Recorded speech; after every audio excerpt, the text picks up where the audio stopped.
Hello everyone, welcome back to doctor SET academy.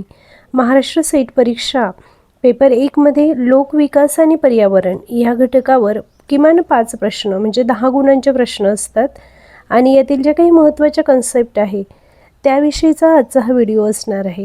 लोकविकास आणि पर्यावरण या घटकावरील प्रश्न पाहिले असताच दरवर्षी सातत्याने त्या संकल्पनांवर आधारित प्रश्न विचारले जात असतात. प्रश्नांचं स्वरूप वेगवेगळं असलं, प्रश्न वेगळे असले तरी संकल्पना त्याच असतात. त्यामुळे आपण ज्यावेळी सेट पेपर 1मध्ये अधिकाधिक स्कोअर करण्याचा विचार करत असतो त्यावेळी पर्यावरण या घटकावरील या काही महत्त्वाच्या संकल्पना आपल्याला माहीत असणं आवश्यक आहे.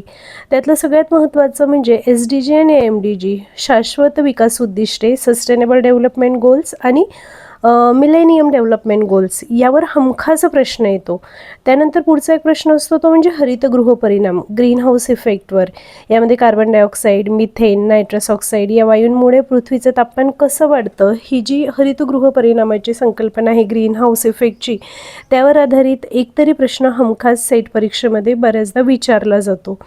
त्याच्यानंतर ओझोन थराचं महत्त्व, त्याला हानी पोहोचवणारे CFC सारखे वायू, त्याची हानी होण्याचं किंवा ऱ्हास होण्याची कारणं यावर देखील प्रश्न असतो. आणि एक महत्त्वाचा घटक जो आहे पर्यावरणमधील महाराष्ट्र सेट परीक्षेसाठी ज्यावर हमखास प्रश्न असतोच तो म्हणजे आंतरराष्ट्रीय करार. यामध्ये मग मॉन्ट्रियल प्रोटोकॉल असेल, क्योटो प्रोटोकॉल असेल, पॅरिस करार असेल, आंतरराष्ट्रीय सौर आघाडी असेल, यावर हमखास एक प्रश्न असतोच. तसंच प्रदूषकांचे प्रकार, यामध्ये मग प्राथमिक प्रदूषके, दुय्यम प्रदूषके यांचा समावेश होत असतो. दरवर्षी सातत्याने या घटकांवर आधारित असेच प्रश्न येत असतात. त्यामुळे या घटकांवर आधारित कोणत्या प्रकारचे प्रश्न आतापर्यंत येऊन गेलेले आहेत आणि कसे प्रश्न येऊ शकतात यावर आपण आज चर्चा करणार आहोत. यापूर्वीच्या महाराष्ट्र सेट पेपरमध्ये येऊन गेलेले काही प्रश्न आपण बघूया. पहिला प्रश्न आहे, शाश्वत विकास उद्दिष्टे SDG साध्य करण्याचे लक्ष्य कोणत्या वर्षापर्यंत ठेवण्यात आले आहे? आणि याचं अचूक उत्तर असणार आहे 2030. यामध्ये एकूण 17 उद्दिष्ट असून 2030 पर्यंत ते पूर्ण करण्याचं उद्दिष्ट ठेवण्यात आलेलं आहे. दुसरा प्रश्न आहे, खालीलपैकी कोणता वायू हरितगृह वायू ग्रीन हाऊस गॅस नाही? आणि पर्याय आहेत मिथेन, कार्बन डायऑक्साईड, नायट्रोजन की जलबाष्प? आणि याचं अचूक उत्तर असणार आहे पर्याय क्रमांक क, नायट्रोजन. प्रश्न क्रमांक 3, मॉन्ट्रियल प्रोटोकॉल कशाशी संबंधित आहे? आणि याचं उत्तर असणार आहे ओझोन थरांचं संरक्षण. ओझोन लेअर प्रोटेक्शनशी संबंधित असलेला मॉन्ट्रियल प्रोटोकॉल हा अत्यंत महत्त्वाचा एक आंतरराष्ट्रीय करार आहे आणि त्यावर आधारित प्रश्न नेहमी विचारला जात असतो. प्रश्न क्रमांक 4, क्योटो प्रोटोकॉल कोणत्या वर्षी स्वीकारण्यात आला? तर याचं उत्तर आहे 1997, परंतु याची अंमलबजावणी 2005 पासून करण्यात आली. सौर ऊर्जेमध्ये भारताचं 2024-25चं लक्ष्य काय आहे? तर हे आहे नूतनीकरणक्षम म्हणजे नवीकरणक्षम ऊर्जेद्वारे 500 गिगावॅट क्षमतेचं लक्ष्य प्राप्त करणं. आणि हे लक्ष्य केवळ 2024-25 या एकाच वर्षात करायचं नाही, तर ते 2030 पर्यंत प्राप्त करायचं आहे. पुढचा प्रश्न आहे, ई कचरा, ई वेस्टमध्ये प्रामुख्याने कोणता घटक घातक असतो? तर ई वेस्टमधला सर्वाधिक घातक घटक जो असतो तो म्हणजे शिस किंवा लेड आणि पारा, मर्क्युरी आणि तिसरा आहे कॅडमियम. प्रश्न क्रमांक 7, भूकंपाची तीव्रता मोजण्यासाठी कोणतं उपकरण वापरलं जातं? तर भूकंपाची तीव्रता मोजण्यासाठी जे उपकरण वापरलं जातं त्याचं नाव असतं सिस्मोग्राफ आणि रिश्टर स्केल यावर हे मोजमाप केलं जातं. तर यामध्ये उपकरण आणि परिमाण यामध्ये गोंधळ होतो बऱ्याचदा. तर उपकरण जे असतं ते सिस्मोग्राफ आणि रिश्टर स्केल यावर ते मोजमाप केलं जात असतं. या विषयावर विचारले जाणारे काही संभाव्य प्रश्न आपण आता बघूया. आंतरराष्ट्रीय सौर आघाडी म्हणजेच इंटरनॅशनल सोलर अलायन्स याचं मुख्यालय कुठं आहे? तर ISA याचं मुख्यालय भारतातील हरियाणा या राज्यातील गुरुग्राम इथं आहे. आंतरराष्ट्रीय सौर आघाडीमध्ये 112 देश आता सदस्य आहेत आणि आंतरराष्ट्रीय सौर आघाडी हे भारताचे पंतप्रधान श्री नरेंद्र मोदी आणि फ्रान्सचे माजी राष्ट्राध्यक्ष फ्रान्सवा ओलांद यांनी सुरू केलेले एक करार आधारित आंतरसरकारी संघटना आहे. दुसरा प्रश्न आहे, खालीलपैकी कोणता ऊर्जा स्रोत हा पर्यावरणासाठी सर्वात कमी हानिकारक आहे? आणि याचं अचूक उत्तर असणार आहे पर्याय क्रमांक क, सौर ऊर्जा किंवा सोलर एनर्जी हा पर्यावरणासाठी सर्वात कमी हानिकारक असा ऊर्जा स्रोत आहे. प्रश्न क्रमांक 3, फ्लाय ॲश हे प्रदूषक प्रामुख्याने कोठून उत्सर्जित होते? तर कोळसा आधारित औष्णिक विद्युत प्रकल्पांमधून फ्लाय ॲश हे जे प्रदूषक असते हे उत्सर्जित होत असतं. कोळसा जाळल्याने निर्माण होणारं एक बारीक भुकटीसारखे उपउत्पादन हे आहे, ज्यामध्ये सिलिका, ॲल्युमिना आणि लोह ऑक्साईड असतात.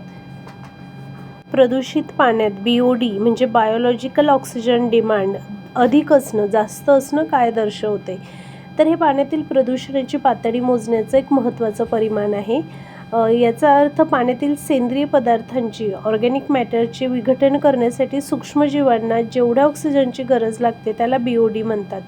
आणि या पाण्यात जितका जास्त कचरा किंवा प्रदूषके असतील तितका सूक्ष्मजीवांना तो सेंद्रिय कचरा नष्ट करण्यासाठी जास्त ऑक्सिजन लागतो. म्हणजेच उच्च BOD असणं म्हणजे जास्त प्रदूषित पाणी.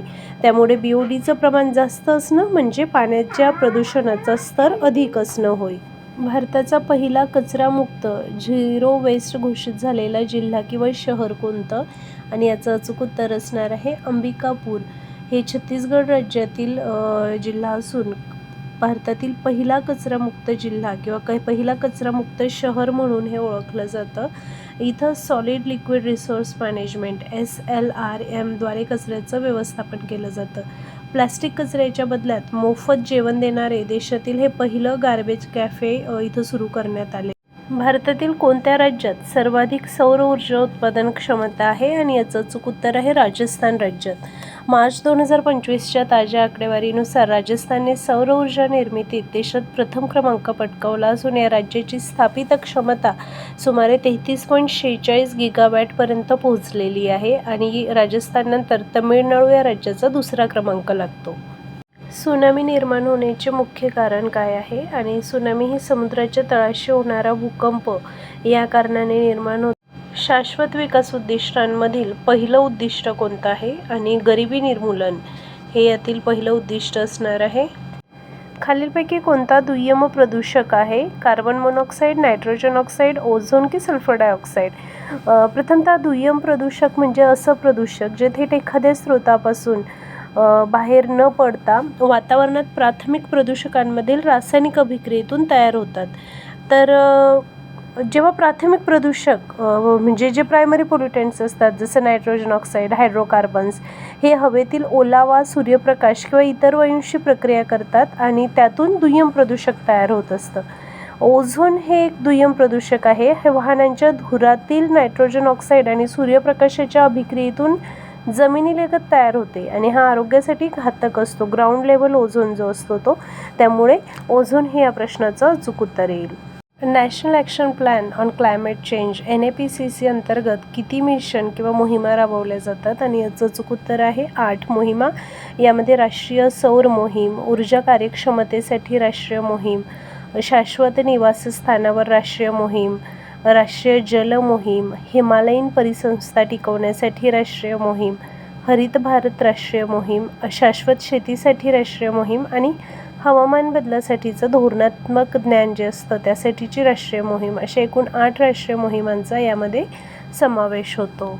That's it for today. पर्यावरण या घटकावरील आणखी काही सराव प्रश्न आपण पुढच्या व्हिडिओमध्ये बघू. तोपर्यंत व्हिडिओ आवडला असेल, उपयुक्त वाटला असेल तर नक्कीच लाईक करा. ज्यांना आवश्यकता आहे अशांपर्यंत शेअर करा आणि चॅनेलवर नवीन असाल तर कृपया अशाच प्रकारच्या व्हिडिओसाठी चॅनेलला सबस्क्राईब करा. धन्यवाद.